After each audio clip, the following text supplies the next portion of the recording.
هیاهوی ناشی از بریده شدن سر شاهزاده تارگریان و عواقب اتفاقات اپیزود قبل نفس کشیدن رو برای هر کسی که تو کینگز لندینگ بوده سخت کرده و این وسط موسیقی گوشنواز رامین جوادی تاثیرگذاری سکانس رو چندین برابر کرده. اینجا اگان نه در نقش یک پادشاه بلکه در نقش پدری که فرزند خردسالش به فجیعی ترین شکل ممکن کشته شده فقط و فقط خواهان جنگ و انتقام جوییه و بازی فوق‌العاده بازیگرش تو این اپیزود این احساسات رو به بهترین شکل ممکن بروز میده. آلیسنت و کریستن کول خودشونو مقصر اتفاقی که افتاده میدونن، هرچند که این باعث نمیشه خوشگذرونی‌هاشون ادامه ندن. پدر بزرگ و دستیار پادشاه یعنی آتو هایتاور به عنوان یه سیاستمدار میخواد از این اتفاق نهایت استفاده رو ببره و برای همین کار ترتیبی میده تا جنازه کودک سربریده شده رو تو شهر بچرخونن و این اتفاق ضربه سنگینی به رنیرا محسوب میشه، چرا که کودک کشی بین خاندانها اصلا قابل توجیه نیست. رنیرا به عنوان مادری که مرگ فرزند خودش رو به چشم دیده سعی در مجاب کردن بقیه در عدم مشارکت در این جنایت هولناک داره.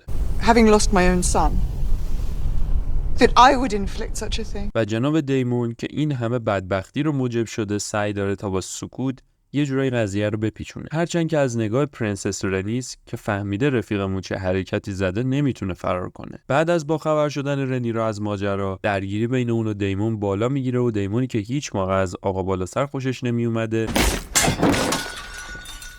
با اژدهای مخوفش بدون اطلاع میذاره و میره که احتمالاً به سراغ خرابه‌های هارنهال میره، میخواد تا با متحد کردن اونا با رنیرا اعتمادش رو دوباره به دست بیاره. ایموند هم که با دیدن سکه‌های جابجا شده متوجه شده بود قرار بوده قربانی اصلی باشه، به فاحشه خونه پناه میبره که شب واقعه همونجا بوده و فصل قبلی هم در کنار همین فاحشه‌ای که تو آغوشش هست دیده بودیمش. اونو کاملا برهنه و تو آسیب پذیرترین حالت خودش میبینیم. از پشیمونی در رابطه با کشتن لوسری صحبت میکنه و قبول میکنه که کنترلش رو از دست داده بود. نکته جالب اینجاست که همین قسمت قبل مادر خودش رو به خاطر دلسوزی برای دشمن احمق خطاب کرده. از جناب لریس استرانگ یا مستر آف ویسپرز هم نگذریم که نمیتونن به علایقش گیر ندن و با اهداف مرموزی که داره خبر دستگیری خون رو میاره. البته تو کتاب هیچ وقت از دستگیری پنیر چیزی گفته نمیشه، اما اینجا اونو در حالی که حلق‌آویز شده میبینیمش. سگ بدبختش هم با اینکه از صاحبش کتک خورد ولی وفادار باقی موند. اما جدا از فرمانروایی فاجعه بار اگان که باعث میشه پدر بزرگش دق دلیش رو روش خالی کنه. Is my grandson and my grandson is a fool. He's worse than a fool. He's murdered innocent men.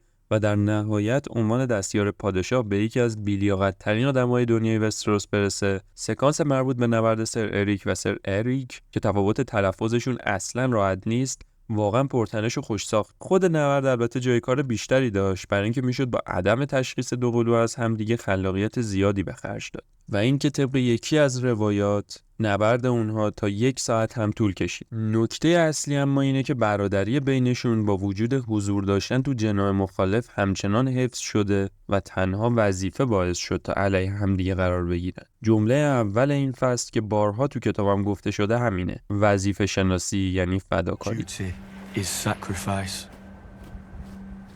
It eclipses all things, even blood. All men of honor must pay its price.